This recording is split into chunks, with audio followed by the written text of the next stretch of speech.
Shalom. In today's session and today's shiur on Torah Eretz Yisrael, we're going to look at a prohibition in the Torah of not returning an eved to Chutz. So not returning a slave to Chutz from Eretz Yisrael. Interesting, right? It's going to teach us a lot about Eretz Yisrael, not just about slavery and the rights of slaves and so on and so forth. So let's get right into it. The psukim that we're going to be looking at are in Dvarim Parachav Gimel, and it says, Lo saskir eved es adonav asher yinatza alecha meim adonav. Imcha yashiv b'kirbecha b'mokom asher yivchar b'achat sherecha b'tov lo tonenu. Okay, so the pasuk, poetic, difficult to understand, obscure. It says like you shouldn't close off your slave. Very, very different. That he should be returned to his land.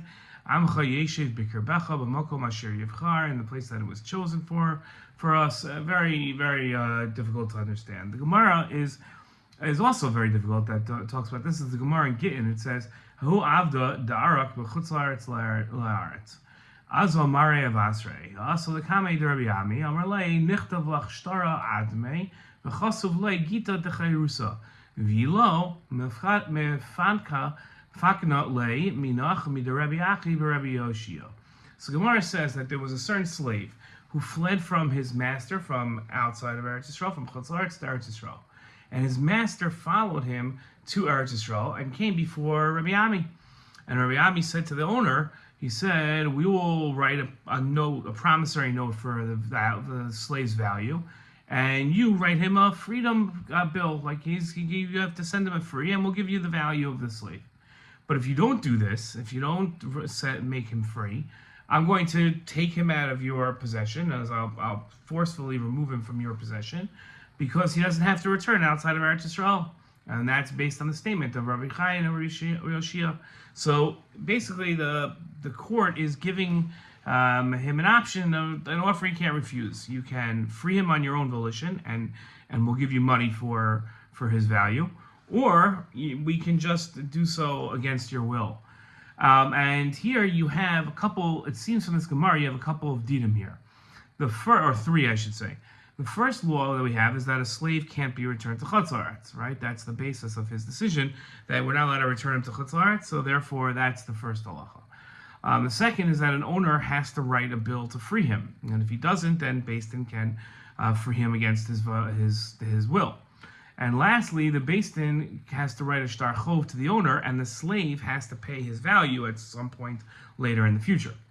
Now, what's the nature of the prohibition to return a slave who ran away from Chutz La'aretz to Eretz Yisrael? What's the nature of this prohibition? That's going to be our first question. Our second question is, the pasuk seems to say the slave can't be returned to Chutz La'aretz, but the halacha is he also can't be returned to slavery. So why can't the slave be returned to slavery? Okay. Now, the Gemara goes on and brings up a brisa that proves this point. The Tanya, lo yashlu ba'artzacha pen yachtiu oschali. Yachol bo v'kochavim, shekibo olav shlo lavor avos kochavim kasav medaber. Tamid lomor lo taskir eved el adonav, asher yinatz alecha meim adonav. Mai tikanto, amcha yeshev b'kirbecha. So the brisa that this Gemara brings up and continues, this Gemara again brings up, says that the pasuk says that when it comes to the residents of the land of Canaan, they shouldn't dwell in your land because they're going to make you sin. These are the Canaanites, because you're going to end up serving their gods, and they're going to be a snare to you. That's the pasuk in Shmos. Now, the Gemara goes on and says you might have thought that this pasuk is also speaking about a Gentile who accepted upon himself not to engage in idol worship. And it's teaching that Gentile is also not allowed to live in Eretz Yisrael. But then now the pasuk comes and teaches us you shouldn't deliver to the owner a slave who escaped to you from his owner. So the Bryce understands that this pasuk is speaking in metaphoric terms about a Gentile who's come to Eretz Yisrael, escaping his idolatrous past, not actually a slave. The Brisa continues, now what should you do with this Gentile? He should dwell with you. He should live with you in Eretz Yisrael. And that teaches you that as long as the Gentile accepts upon himself not to engage in idol worship, he can stay in Eretz Yisrael. The Gemara says that the Pasuk Lo Saskir teaches not about a slave, but a Gentile who came to Eretz Yisrael and who leaves idolatry, that they're allowed to stay in Eretz Yisrael as opposed to idolaters who are not.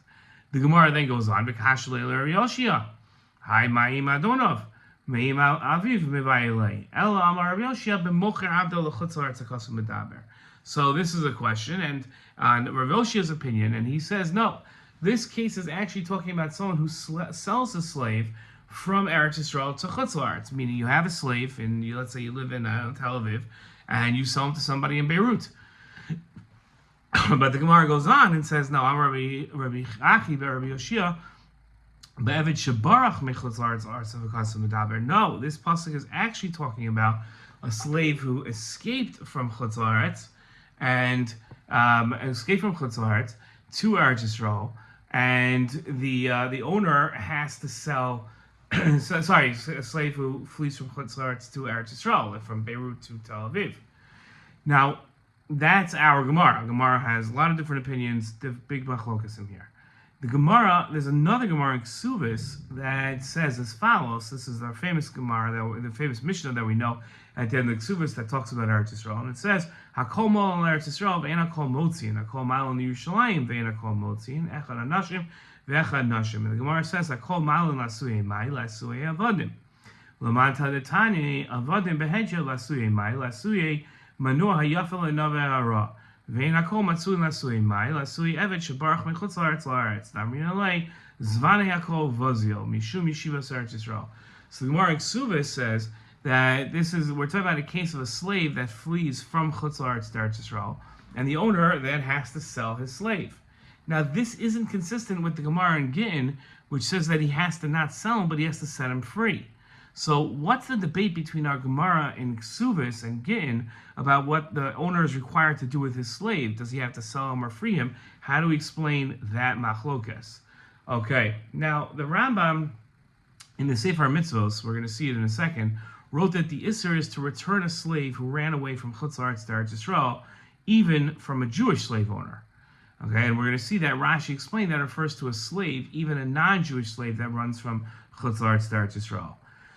So let's look at the Rambam in the Sefer Mitzvos. He says, "Mitzvah Reish Nudal, he shehizarnu mehashiv evet shebarach mechutz la'aretz la'aretz Yisrael la'adonov, v'afal pi she'adonov Yisrael." Right. So as we said, it's the prohibition of returning a slave that ran away from Chutz La'aretz to Eretz Yisrael, and even if the owner in Chutz La'aretz was a Jew.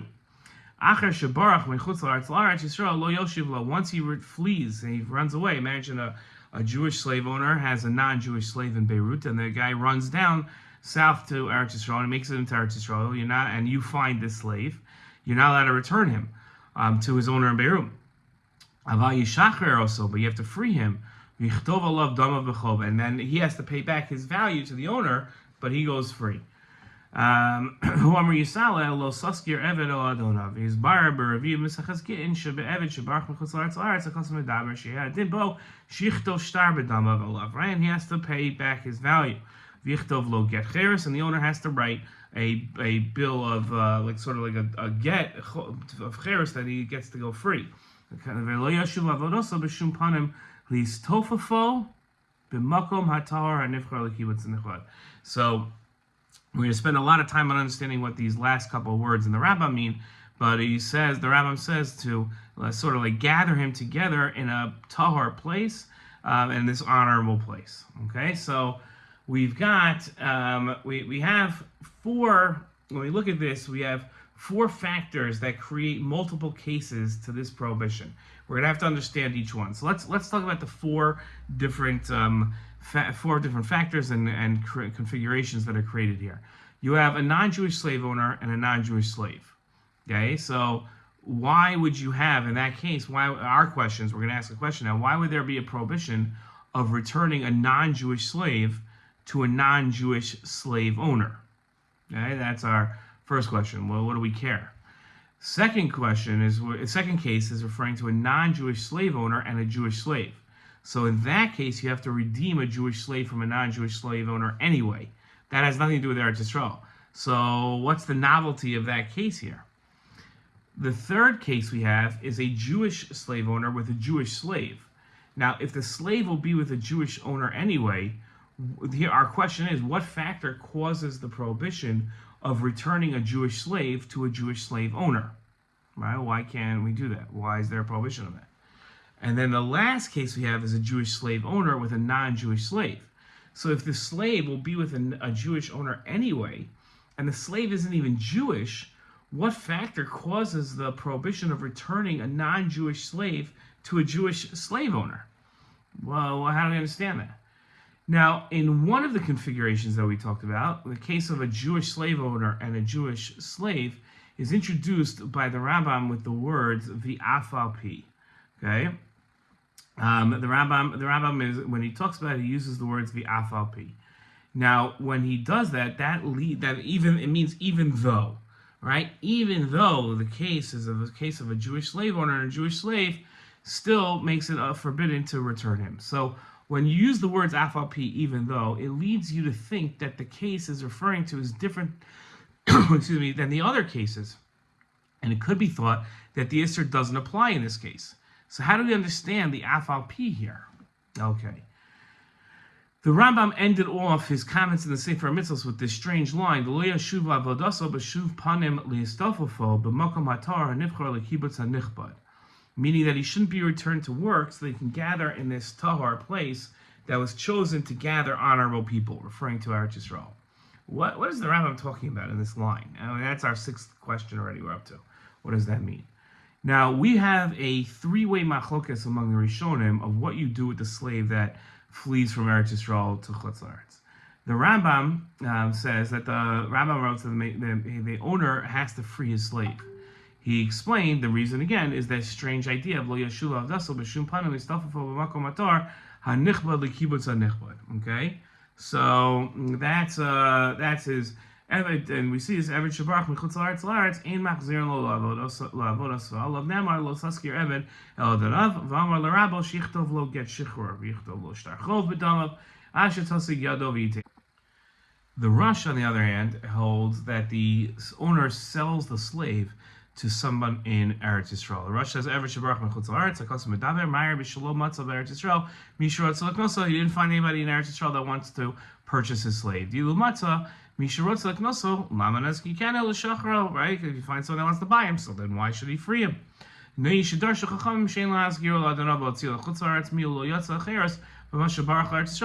to go free because he got to Eretz Yisrael. So if you can sell him to somebody else, let him be a slave in Eretz Yisrael. Or the slave can buy himself back with a promissory note. Okay. The Ran maintained that the chances of selling him in Eretz Yisrael are so small because people know the owner has to sell him because he can't bring him back to Chutz. So if you can't sell the slave owner, you can't sell the slave, the owner isn't allowed to bring the slave back to Chutz. He must free him. That's the Ran. He says, he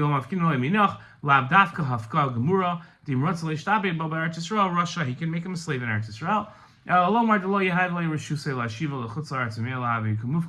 If he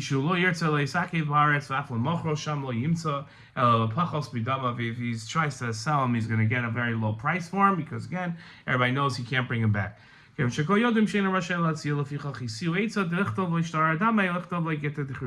the Gemara says the best thing to do is free him and have the slave write a note that says that he's going to pay him back eventually, and the slave will pay the owner back. So what's our debate here between the Rambam, the Rush, and the Ran? Okay, let's review our questions because we've had a lot of questions, a lot of different things going on. It's good if we review our questions before we go on here. First question is, what's the nature of the prohibition to return a slave who ran away from Chutz La'aretz to Eretz Yisrael? That's our first question. Second question is, the pasuk seems to say the slave can't be returned to Chutz La'aretz, but the halacha is that he also can't be returned to slavery. So why can't he be returned to slavery? Why would there be a prohibition of returning a non-Jewish slave to a non-Jewish slave owner? You have to redeem a Jewish slave from a non-Jewish slave owner anyway. That's always true. So what's the novelty in this case? And if the slave will be with a Jewish owner anyway, what factor causes the prohibition of returning a Jewish slave to the Jewish slave owner? Okay. If the slave will be with a Jewish owner anyway, and the slave isn't even Jewish, what factor causes the prohibition of returning a non-Jewish slave to a Jewish slave owner? Why is that forbidden? What's the debate between the Gemaros in the Ksubos and Gittin about what the owner is required to do with his slave, to sell him or free him? And we saw that there are 4 factors that create multiple cases in the comments of this Isser. How to explain each configuration. And in one of the configurations we saw, that of a Jewish slave owner and a Jewish slave, it's introduced with the words af al pi, even though, which leads one to think that the case it's referring to is different than the other cases, and you could think that the Isser doesn't apply in this case. So how can we explain why the Rambam used the words v'af al pi? What did the Rambam mean when he wrote that the slave can gather in a tahor place that was chosen to gather honorable people? And what's the debate that we saw between the Rambam, the Rosh, and the Ran about what to do with the slave? Okay, so let's learn a little more in order to be able to develop our svar here. The first question we're going to see is the Bechor Shor. Bechor Shor is on his commentary. He's one of the Bali Tosos and Devarim, and he says, Lo sas ageved shemafkihu mina mitzvos, because the problem is you're taking him away from mitzvos. Okay, so when you have a slave that runs away, Eved shel goy shebarach shiyivrach b'Eretz Yisrael amar shelo yaskir Eved sheben hagoyim konim zeh zeh ve'in gufa konui lo kamo she'amar Rabbeinu atem konim mehem v'lo hem konim zeh zeh afichach kisheyivrach elecha lo tiskarenu lo she'ein lo bo din Eved afa b'shekonos lo ma'aseh yadav. Okay, so let's we call mikum shmafkeo mina mitzvos. Okay, so we're talking about the problem here is that you're taking him away by having. That if one returns a slave from Eretz Yisrael to Chutz, you're taking him out of mitzvos. The idea applies to non-Jewish slaves because you're taking him away from mitzvos totally. But he says that Chazal extended this Isser to apply even to a Jewish slave that runs from Chutz to Eretz Yisrael, because if you force him back to Chutz, you're robbing him of the mitzvos hatziliyos ba'aretz. Okay. Now Rabbeinu Bechaya on the Chumash took a different approach, and he explained that he says as follows. He says, Adonah zeh einenu Yisrael. We're talking about a non-Jewish slave owner. Ve'eved zeh barach mechutz la'aretz Yisrael. And his slave ran from Chutz la'aretz to Eretz Yisrael. V'asol eskiru l'idei Adonah shebechutz la'aretz v'zeh mishum chibas ha'aretz. And you're not allowed to return him to Chutz la'aretz. Why? Because of chibas ha'aretz, which means sort of like the treasured part of the land. Like the land is so treasured that we can't take him out of there. What does chibas ha'aretz mean here, according to Rabbeinu Bechaya, and how does that apply? The Rambam wrote this idea of histafafu. Remember, he says that he can gather the slave can gather at a Torah place that was chosen to gather honorable people. We didn't understand what the Rambam meant. Now, the word histofef has the conceptual connotation of gathering close to Hashem. We see this in Tehillim, and it specifically relates to Eretz Yisrael and in the Beis Hashem, as opposed to Gentiles and their lands and their values. The pasuk in Tehillim says, "Ki tov yom b'chatzrecha me'elef b'charti histofef b'beis Elokai midur ba'olei resha." And the Radak explained, "Yeshiva Saf Hashar evchar shechanes b'Saf Hashar b'beis Elokim levad." That this is talking about entering the gates of the Beis Elokim. Yoter mishadar b'dira shlema ba'artzas hagoyim. That's better than living in a full house in the land of the Gentiles. Shehem Elohei Rasha. That's the tenth of Rishayim. So this is referring to specifically gathering close to Hashem in Eretz Yisrael and in the Bayis Hashem. Now, this same language, listofafef, is used by the Rambam to talk about a non-Jew converting to Judaism. He wrote that v'chein ledoros kishirta akom likanes lebris listofafef tachas kanfei shchina v'kabel of all Torah tzarich mila v'tfila v'artzos korban v'im nekeva hi tvila v'korban. Right. So he talks about listofafef tachas kanfei shchina, which is beautiful language of being gathered under the wings of the Shechina. And that's we're talking about a non-Jew, again, converting to Judaism. And we see that in a similar vein, the Maseches Ketanos, which is a work of Chazal, says, Chaviva Eretz Yisrael shemachsheres hagerim. That Eretz Yisrael is the ability to change a non-Jew to a Jew. Homer Eretz Yisrael gerani, somebody that comes to Eretz Yisrael and he says, I'm a ger. V'kabel masol miyad, we immediately accept them. The only way we accept him is if he has witnesses with him that say. So that's the difference between Eretz Yisrael and Chutz La'aretz. Why? Because Chaviva Eretz Yisrael she mechaperes la'avonos v'al pshayim. Because Eretz Yisrael is so treasured because it atones for sins. Okay, the idea of Eretz Yisrael having transformative powers, you could see this in the idea of Galus being Mechaperes Avon, that when you are exiled, your sins are forgiven. The Rambam explained how Galus is Mechaper Avon, that when you send yourself out to Galus, let's say you leave your hometown, that's Mechaperes Avon because because it causes you to become humble and lowly. And that's different. The Rambam's idea of Galus is different than what the Gemara says. Listen to how the Gemara says it. Amar Rabbi Yitzchak, Arba Dvarim Makrin Gzar Dino Shel Adam. There are 4 things that change a person's Gzar Din. Right? So let's say God has decreed upon you something horrific. There are 4 things that can change that. Tzedakah, charity. Tzedakah, calling out to God. Shinu Hashem, changing your name. And Shinui Maisa, changing your actions. Now the Gemara says there's one more thing that could do this. V'yeshomrim af shinui makom, even changing your place. Like the Rambam said, V'yomer Hashem al Avram lecha chamei artzecha v'tchal goy gadol v'idach hahu zchusad Eretz Yisrael hadahanilei. Right? That this is really talking about Eretz Yisrael. It's not just stam moving to a different place, but it's moving because of the zchus of Eretz Yisrael, and that highlights the transformative quality of Eretz Yisrael. And that's the idea of Chibas Aretz. Chibas Aretz, like we saw from the Rabbeinu Bechaya, that this is talking about the transformative quality that Eretz Yisrael has. And this is exactly the svara that we want to give to explain this. Now we have a lot of information. Let's put it all together. Let's get a svara going, and then we'll be able to use that svara to answer our questions. Okay, so here's Eretz Yisrael is a transformative vehicle. That's the chiddush here. That's the novel idea that we're learning. It can take anyone and make them a better and more improved version of themselves. And it is forbidden for others to prevent them from actualizing that transformative benefit of Eretz Yisrael. Okay, so now let's take that. That's the chiddush here of this prohibition of prohibiting somebody from returning a slave to his eved. What we're saying here is that what we're saying is that the prohibition is built on the idea of Eretz Yisrael as a transformative vehicle to improve yourself into something better, and the prohibition is stopping somebody from doing that. Now let's answer our questions. So what's the nature of the prohibition of returning a slave who ran away from Chutz to Eretz Yisrael?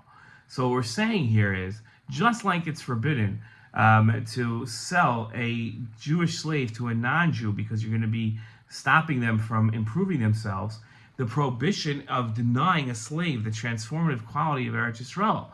That's what we're doing here, and we see this phenomenon in many other areas where you're not allowed to stop a slave from improving themselves. So that's what's happening here. The nature of this prohibition is stopping a slave from improving themselves by being exposed to the transformative qualities of Eretz Yisrael.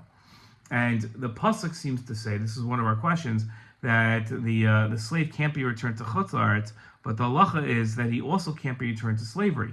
Why can't he be returned to slavery? And both the return to slavery and the return to Chutz are robbing the slave of the opportunity for growth that comes along with freedom and living in Eretz Yisrael. There are 4 factors, right, that we talked about that create multiple cases, and we wanted to understand how to explain each case. So there's a prohibition in the first case that we had. There's a prohibition of returning a non-Jewish slave to a non-Jewish slave owner because it's denying the non-Jewish slave the opportunity for growth that comes along with living in Eretz Yisrael, even a non-Jewish slave. The second case we had, the novelty of the case of not returning a Jewish slave to a non-Jewish slave owner, even though you have to do that anyway, right, is that this halachah, that's not enough to return the Jewish slave to a non-Jewish slave owner. In the case where he runs to Eretz Yisrael, he goes free and doesn't have to live in Chutz La'aretz. That's the novelty here. Now, if the third case is that teaches us that it's not enough for a slave to live with a Jewish slave owner. If the slave wants to improve their circumstances by taking advantage of the opportunities that are provided by Eretz Yisrael, he's allowed to do that. And lastly, it's not enough to be with a Jewish slave. There are advantages more than just being to a Jewish slave in Chutz La'aretz, to living in Eretz Yisrael, even to non-Jews, that require allowing them to live in Eretz Yisrael. Being allowed to live in Eretz Yisrael is something that is an advantage that everybody has, that no one is allowed to deny anybody else that advantage. So what's the debate between the Gemara and Ksubis and Gittin about what the owner is required to do if he's required to sell his slave or to free his slave? So that, to understand that debate, there's a debate about whether a slave who runs away and shows initiative to improve his circumstances is given the opportunity to improve the comprehensive circumstances in his life, meaning complete freedom. Or do we say, no, it doesn't mean that he gets the comprehensive improvement, just the improvement that comes along with being in Eretz Yisrael. Now, we talked about the afal, that in one of the configurations where we have a Jewish slave owner and a Jewish slave is afal, even though, which we said led one to think the case was referring to is different than the other cases, and it could be thought that the issur of returning him to his owner doesn't apply in the case of a Jewish slave owner and a Jewish slave. So how do we understand that? So you say that it's not enough for the slave to live with a Jewish slave owner, because you'd say, oh, at least he's living with a Jew, he's eating kosher food and everything else. No, if the slave wants to improve their circumstances by taking advantage of the opportunities that Eretz Yisrael provides, he can. The afal refers to the havamina that it's enough to make sure the slave is with a Jewish slave owner. And what's the debate between the Rambam, the Rosh, and the Ran?